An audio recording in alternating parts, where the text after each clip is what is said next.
In late 2024, someone inside the United States government began making calls. They claimed to have access to sensitive DEA intelligence, active investigations, confidential sources, financial surveillance methods. They offered to launder millions in cartel drug proceeds using cryptocurrency, real estate, and offshore accounts. They discussed procuring military-grade weapons, AR-15s, grenade launchers, rocket-propelled grenades. They even advised on fentanyl production techniques. The person offering these services was not a double agent. He was not a rogue insider leaking classified material. He was Paul Campo, the former deputy chief of the DEA's Office of Financial Operations. And the person he was offering to help was an undercover federal agent. To understand how a 25-year veteran of America's premier narcotics enforcement agency could end up conspiring with one of the world's most violent drug cartels, we need to go back to the beginning. Paul Campo joined the Drug Enforcement Administration in 1991. It was a different era, the tail end of Pablo Escobar's reign, the height of the war on drugs, when federal agents still believed victory was possible. Campo was assigned to New York, working the Southeast Asian Heroin Task Force. He was good at his job, methodical, detail-oriented, the kind of agent who understood that drug trafficking wasn't just about seizures and arrests. It was about following the money. Over the next 2.5 decades, Campo rose steadily through the ranks. He became acting regional director for Europe and Africa, advising foreign governments on narcotics interdiction. He served as acting chief of the Office of Congressional Affairs, briefing lawmakers on cartel operations. He worked as executive assistant for the Office of Chief Counsel, helping shape DEA policy from the inside. But his most critical role came near the end of his career, deputy chief of the Office of Financial Operations. This wasn't a ceremonial position. Campo was, in essence, the DEA's expert on how cartels move money. He trained financial investigators across 3 continents. He testified before Congress. He briefed Interpol. His bio at Global Financial Consultants, the firm he founded after retirement, described decades of government experience examining anti-money laundering safeguards, locating and recovering assets, and enhancing business development. The irony is almost unbearable. Paul Campo became one of the world's foremost experts on detecting cartel money laundering, and then, prosecutors allege, he offered to do it himself. When Campo retired from the DEA in January 2016, he left with commendations: the DEA Administrator's Award for Exceptional Service, Syracuse Law School credentials, a reputation for excellence. What he also left with was something far more dangerous: institutional knowledge. He knew how the DEA tracked money. He knew which methods worked and which didn't. He knew the vulnerabilities in the system. And prosecutors say he was willing to sell that knowledge to the highest bidder. But to understand why Campo's alleged betrayal was even possible, we need to understand the system he operated within. The DEA's undercover money laundering operations are, by design, exercises in controlled criminality. Agents pose as money launderers, offering to move cartel cash through the financial system. The goal is infiltration. Get close enough to the cartels to dismantle their networks from the inside. The problem is structural. These operations require agents to handle enormous sums of money with minimal oversight. Former federal prosecutors have described these undercover financial operations as environments where nobody is watching. Agents move tens of millions of dollars annually through front companies, shell accounts, and cryptocurrency wallets. The money is real. The transactions are real. And the temptation for those who spend years watching astronomical sums flow through their hands is very real. This isn't theoretical. Paul Campo is not the first DEA agent to cross this line. He's not even close. Jose Irizarry was a rising star in the DEA's Miami Field Division. Like Campo, he specialized in undercover money laundering operations. Like Campo, he had front-row access to millions in drug proceeds. In 2017, Irizarry was arrested. Prosecutors revealed he had diverted approximately $9 million from DEA undercover stings into accounts he controlled. He used the money to purchase a $767,000 home in Cartagena, Colombia, a $30,000 Tiffany diamond ring for his wife, luxury sports cars, and to fund what other agents described as raucous yacht parties with prostitutes across 3 continents. Irizarry pleaded guilty to 19 federal counts in September 2020. At his sentencing in December 2021, he received more than 12 years in prison. But what he said at that sentencing is perhaps more revealing than the crimes themselves. Irizarry blamed the DEA for fostering a culture of corruption. His attorney told the court, "When my client joined the DEA, he was schooled in how to be corrupt. He was schooled in how to break the law. In this alternate universe, it became easier and less suspect to accept money and gifts from criminal informants. The federal judge presiding over the case, Charlene Honeywell, didn't just hand down a sentence, she issued a warning. She expressed disgust with the DEA's failures and said other agents corrupted by the allure of easy money needed to be investigated. "This has to stop," she said. "You were the one who got caught, but it is apparent to this court that there are others." In interviews with the Associated Press before reporting to prison, Irizarry made an even more damning claim. He said dozens of federal agents, prosecutors, and informants were involved in what he called Team America, a multi-year operation that used money laundering stings as cover for luxury travel, fine dining, and what one internal DEA audit described as a debauchery piggy bank. Irizarry told the AP, "You can't win an unwinnable war. DEA knows this, and the agents know this. There's so much dope leaving Colombia, and there's so much money. We know we're not making a difference. The drug war is a game. It was a very fun game that we were playing." Whether Irizarry's accusations are fully accurate remains disputed, but what is not disputed is the pattern. In 2015, a Justice Department Inspector General's report revealed that DEA agents had attended sex parties with prostitutes hired by Colombian drug cartels. In 2021, longtime DEA agent Chad Scott was convicted of stealing money from suspects and falsifying government records. Since 1991, at least 16 DEA agents have been criminally charged for misconduct. The agency, designed to fight the cartels, was hemorrhaging credibility from within. This is the institutional context in which Paul Campo allegedly made his decision. He had spent 25 years watching the war fail. CJNG, the Jalisco New Generation Cartel, wasn't just surviving. It was thriving. By 2020, CJNG had become one of the most powerful criminal organizations in the Western Hemisphere, responsible for flooding the United States with cocaine, methamphetamine, and fentanyl. The cartel was so violent, so destabilizing, that the U.S. State Department designated it a foreign terrorist organization in February 2025. Campo had watched this happen.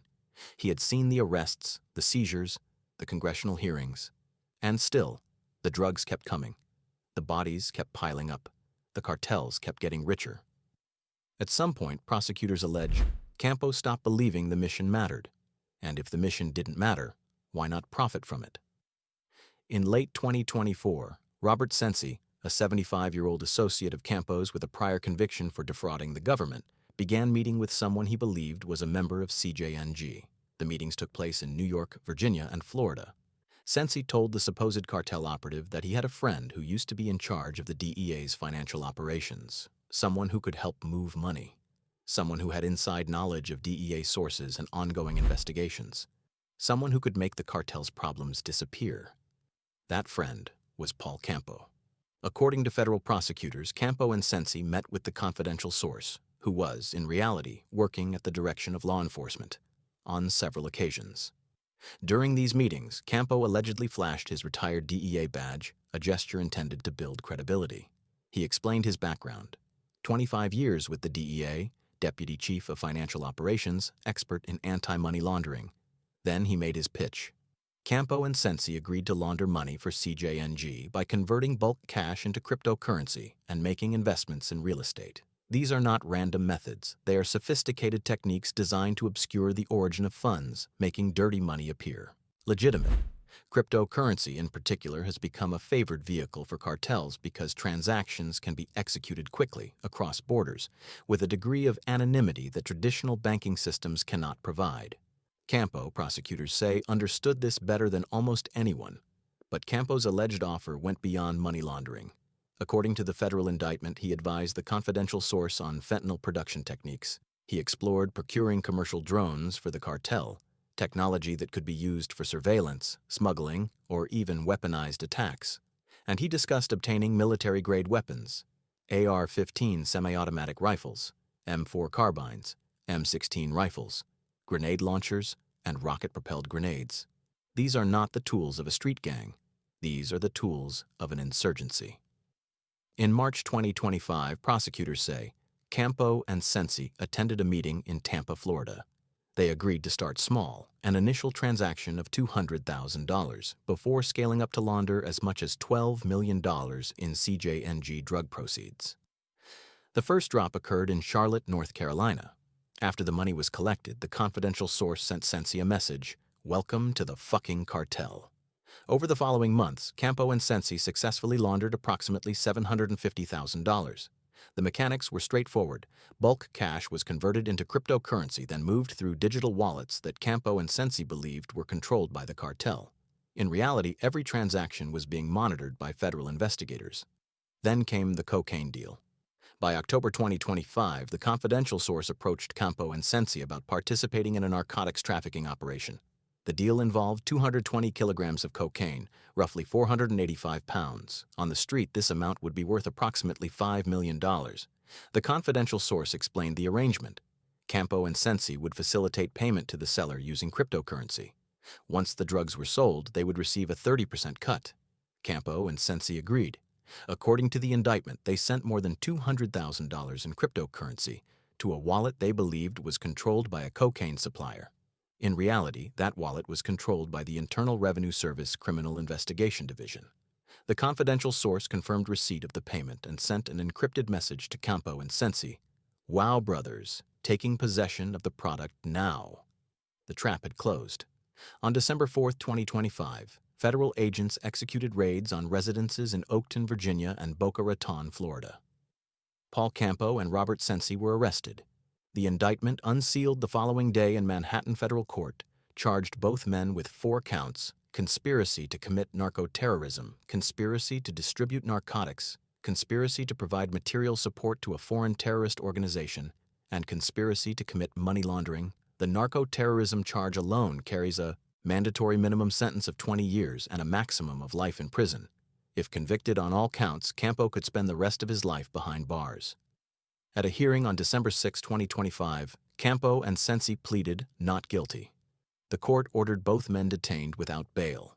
Assistant U.S. Attorney Varun Gumasti told the court that evidence in the case includes hours of recordings of Campo and Sensi speaking with the confidential source, along with cell phone location data, emails, and surveillance images. Campo's attorney has not commented publicly on the charges. DEA Administrator Terrence C. Cole issued a statement following the arrest. He said, "The indictment of former Special Agent Paul Campo sends a powerful message. Those who betray the public trust, past or present, will be held to account to the fullest extent of the law." The alleged conduct occurred after he left DEA and was unrelated to his official duties here. But any former agent who chooses to engage in criminal activity dishonors the men and women who serve with integrity and undermines the public's confidence in law enforcement. We will not look the other way simply because someone once wore this badge. There is no tolerance and no excuse for this kind of betrayal. U.S. Attorney Jay Clayton added, "As alleged, Paul Campo and Robert Sensi conspired to assist CJNG, one of the most notorious Mexican cartels that is responsible for countless deaths through violence and drug trafficking in the United States and Mexico. By participating in this scheme, Campo betrayed the mission he was entrusted with pursuing for his 25-year career with the DEA. But the question that haunts this case is not what Paul Campo is alleged to have done. The question is why. Campo was not a young agent seduced by easy money. He was 61 years old. He had completed his career. He had his pension, his consulting firm, his reputation. He had everything to lose. And yet, if the allegations are true, he was willing to risk it all to help one of the world's most violent criminal organizations launder millions of dollars and facilitate cocaine trafficking. One possibility is simple greed. $750,000 laundered with the promise of millions more, and a 30% cut of a $5 million cocaine deal. These are not small sums. For someone facing the limitations of a government pension, the temptation might have been overwhelming. But there's another explanation, one that Jose Irizarry hinted at during his sentencing. It's the explanation that federal judge Charlene Honeywell seemed to acknowledge when she said other agents needed to be investigated. It's the explanation that multiple convicted DEA agents have offered in their own defense. Institutional nihilism. When you spend 25 years fighting an unwinnable war, something happens to your sense of purpose. You watch the cartels adapt faster than the government can respond. You see record cocaine seizures followed by record overdose deaths. You brief Congress on cartel violence while fentanyl kills 100,000 Americans a year. You build cases that result in arrests, and the next day, someone else steps into the role. The machine doesn't stop. The drugs keep flowing. The money keeps moving. And at some point, the cognitive dissonance becomes unbearable. If the war cannot be won, if the mission is fundamentally futile, then what does it matter if you cross the line? If the cartels will always exist, if the money will always flow, why shouldn't you take your share? This is the rationalization trap, the moment when institutional disillusionment transforms into personal corruption. Paul Campo is presumed innocent until proven guilty. But if the allegations are true, his case represents something far more troubling than one man's greed. It represents the moral collapse of an institution that has asked its agents to fight a war it knows cannot be won. It represents a system so poorly designed, so minimally supervised, that a 25-year veteran can allegedly offer to launder $12 million, facilitate cocaine trafficking, and advise a foreign terrorist organization on weapons procurement, all while believing he could get away with it. The war on drugs has cost the United States more than $1 trillion since President Richard Nixon declared it in 1971. It has resulted in millions of arrests, tens of thousands of deaths, and the destabilization of entire nations. And yet, drugs are cheaper, purer, and more available than ever before. CJNG operates with near impunity across Mexico and the United States. Fentanyl has become the leading cause of death for Americans aged 18 to 45. The cartels are winning. And when the guardians of that war, the agents entrusted with fighting it, begin to see themselves as participants in a futile game rather than protectors of public safety, the entire framework collapses. Paul Campo's alleged betrayal is not just a personal failure, it is a symptom of systemic rot. The question we should be asking is not how Paul Campo was corrupted. The question is how many others are still out there, disillusioned and compromised, waiting for their own opportunity to cross the line. And if we cannot answer that question, if we cannot reform the institutions designed to protect us, then we are not just losing the war on drugs. We are funding both sides of it. What does it say about a war when its own soldiers stop believing in the mission? And what does it cost a society when the line between law enforcement and criminality becomes so blurred that a 25-year DEA veteran can allegedly conspire with the very cartels he once hunted? These are not rhetorical questions. They are the questions that should keep us awake at night as we watch the next indictment, the next scandal, the next betrayal emerge from the institutions we trust to keep us safe. Share your thoughts below.